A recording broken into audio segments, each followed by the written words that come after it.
يلا. ايه لبست الساعة حلوة؟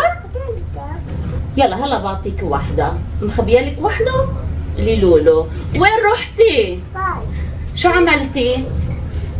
شو عملتي؟ لا ورامي بيحكي انك استشورتي شعرك، وريني. واو الاستشوار، استشورتي شعرك مع رامي بالصالون؟ لازم تقشري. يلا روحي غسلي ايدك وتمك واعطيكي واحدة. يلا. طبعا لولو كانت مع رامي، اخذها الحلاق، اخذها الصالون كان عم يحلق.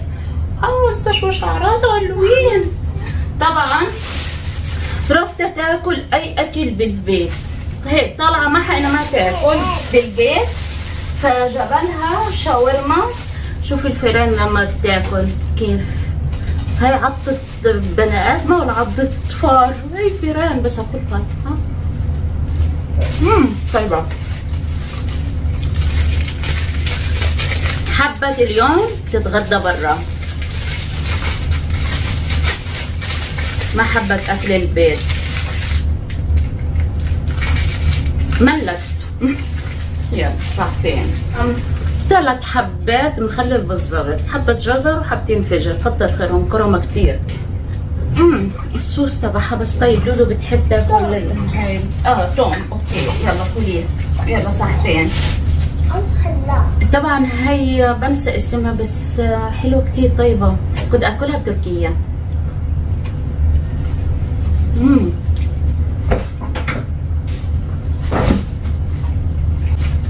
لا عم تاكل.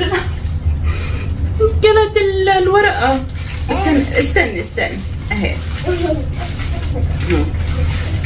عايزة احكي لكم الممنوع مرغوب. ليش؟ قولوا له انتوا ليش. انا تقريبا صار اكتر من اسبوع يوميا بحكي لرامي نفسي اكل ملفوف، نفسي اكل ملفوف. رامي بيحب طريقة الملفوف اللي بعملها، طريقة هيك خاصة حلوة كتير وبيحبها، من الاكلات اللي بيحبها ياكلها من تحت ايدي. قال لي يعني انتوا تاكلوها وانا اقعد اتفرج عليكم؟ اجليها ليوم الجمعة عشان اكل معكم. انه هو كل اسبوع ليه يوم فري بياكل اللي بده اياه. قلت خلص ماشي. اجت يوم الجمعة صار ظرف وما قدرت اعمل الملفوف، عملنا طبخة تانية ان كانت عندي معزومة، عملت ساعتها مقلوبة. راحت الايام واجت الايام ورجعت طلبت برضه الملفوف. بعد سيرة طويلة عريضة وصارت قصص كتير، اخيرا صاروا تقريبا 3 ايام جاب لي الملفوف. وعايزة احكي لكم كانت اكبر من هيك بكتير، كانت شبه هيك. لما صارت عندي وموجودة وأمنت إنها موجودة عندي، صرت أكسل أعملها. وكل ما أفوت المطبخ وأجي عين عليها بحكي بكرة بعملها، بعده بعملها، بعد ساعة بعملها، أنام وأصحى أعملها، روق البيت وأعملها، أسوي أي شغلة وأعملها وأكسل إني أعملها. لدرجة صار الورق اللي فوق يخرب أشيله وأرميه، أفضل الورق اللي يخرب أشيله وأرميه. لما كشت وصارت بهيك بالحجم. اوكي. طبعا واخيرا يعني قررت اليوم اعملها. ما في حل، ما في محال انه لو خربت وتخربت وما عملتها ما راح افكر اني اجيبها تاني هستحرم انه خلص فرامي لما شافها انها كشت وصغرت، وهو عارف ان الملفوف بيكون يعني لما بيتسلق وبعد التقطيع تقريبا شبه نصه بيترمي، فبتكش الطبخة. فجاب لي واحدة تانية امبارح قال علشان هاي صغرت، فصار معايا 2 راح اعملهم. طلعت الطنجة وحطيت مية وهسلقهم ونقطعهم ونجهزهم عشان نعمل ملفوف. هشوف هكمل الطبخة فيها اليوم، نكملها ونتعشى فيها، او اني اكملها واجهزها لتاني يوم نتغدى فيها. فما بعرف، خليكم معي نشوف شو هيصير مع الملفوف اللي صار عليه 1000 قصة وقصة وحكاية. لاخير حنيت عليه وهعمل الملفوف. ففعلا ممنوع مرغوب، الشغلة لما ما بتكون قدام عيننا بنجن وخلص روحنا بنحس بتطلع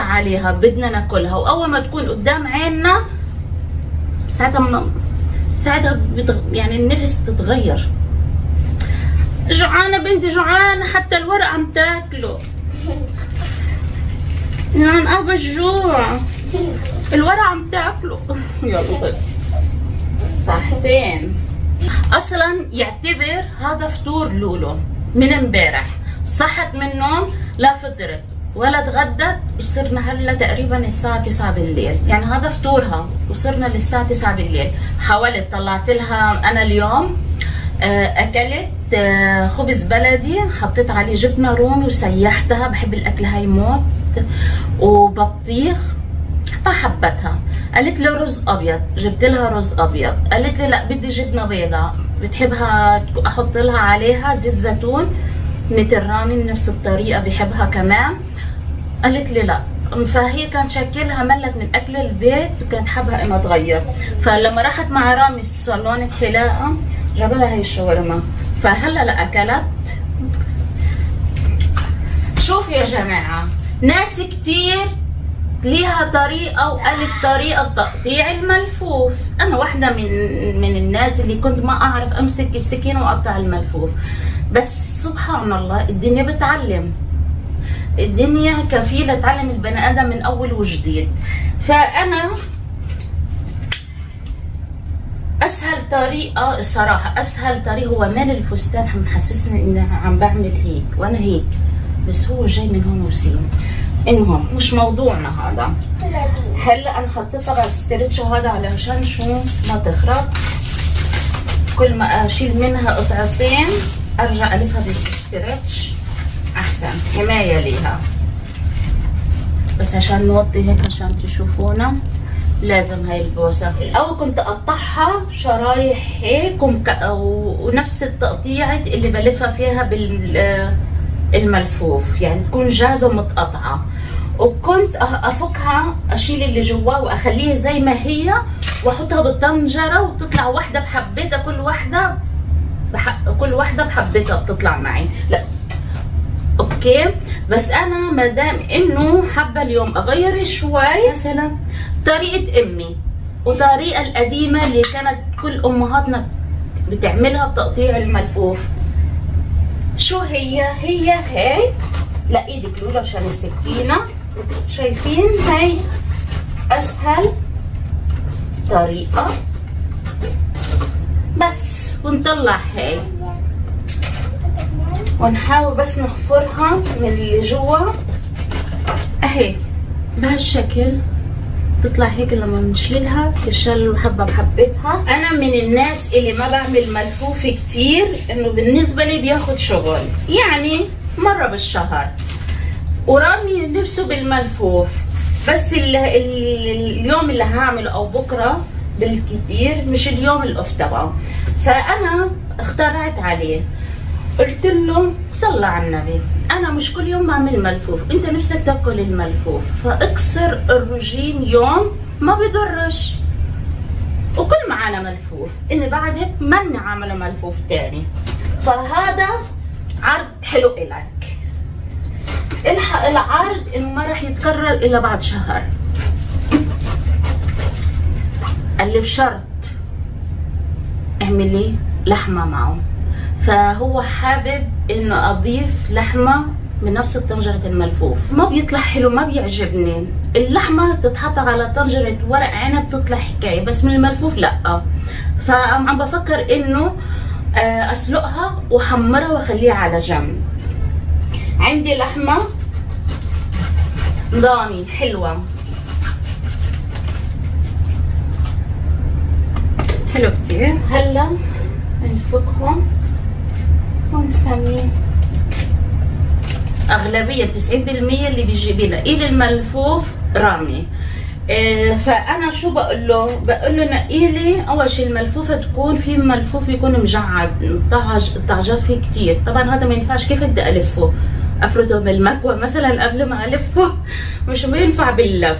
بحكي لي نقي لي الورقه تكون مفروده، وبحب الملفوف الورقه البيضه، يعني شايفين البياض هاد حلو كتير. هاد الازرق الورقه الخضراء ما بحبها، ما بحب اكلها، بحب الورقه البيضاء. شايفين الورقه برو حلوة. معايا الجاط، نحطهم بالجاط. وهلا بعد ما قطعنا الملفوف بنضيف على شوية المي كمون، يعني تقريبا ملعقة صغيرة، وشوية ملح. يعني في ناس بتضيف نقطة زيت، يعني أنا مثلا عندي أختي واخداها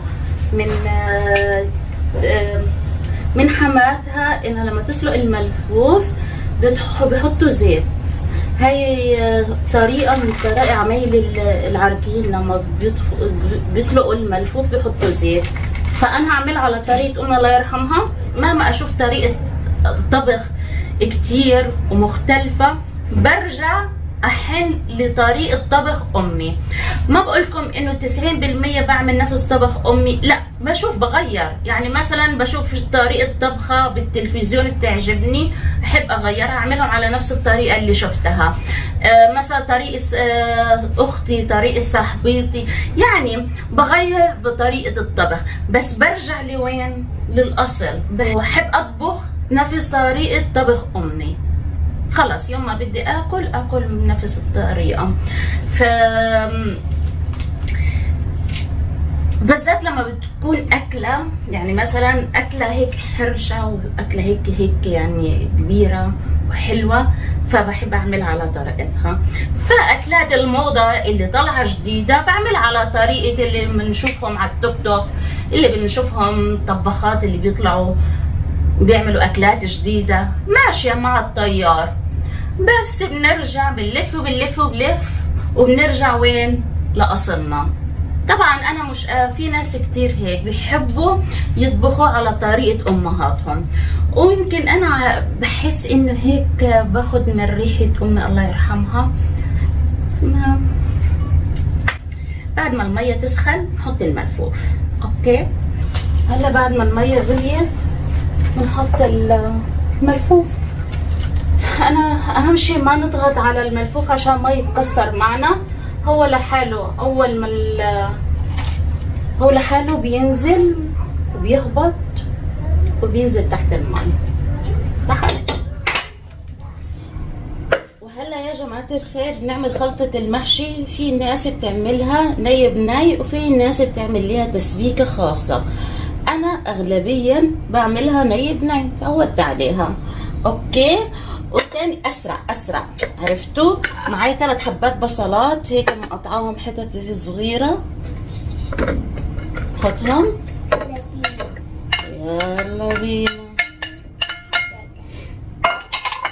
صلصه الملفوف، فنشو نكتر بالصلصه. طبعا اكتفي بهالكميه؟ طبعا لا، فجايبه معجون سنان، معجون طماطم. يلا بينا. وهلا نضيف البهارات. اكيد 7 بهارات، 7 صنايع والاخضر ضايع. طبعا هنكتر، انا بحب عمود وشويه ملح وزيت. لا، زيت نباتي، سوري، مو زيت زيتون. طريقة الحال.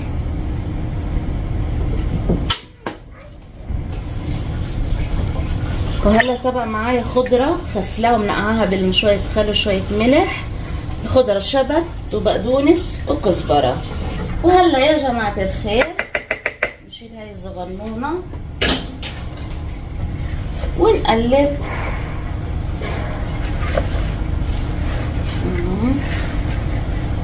شوفوا، لازم بالايد نكون غاسلين ايدينا بالمواقف اللي زي هيك اسرع. هنشغل دقيقة وكل شي بيتقلب مع بعض. واخيرا خلصنا اللف على خير وسلام. هلا عم بسخن مرقة شو؟ مرقة الملفوف. طبعا اكيد مي مع مكعب ماجي ب7 بهارات، شي بسيط انه مكترة انا بالخلطة، وملح. هلا تسخن ونحطها على هون. هاي مين؟ هلا ماما شو عم تعمل؟ وهي يا جماعة احلى لقطة واحلى لحظة. لحظة، كل واحد جعان مستني الأكل. الزبادي طبعا رامي بيحب الزبادي، بس أنا ما بتفق السخن مع البارد. والطبق الصغنون لولولو.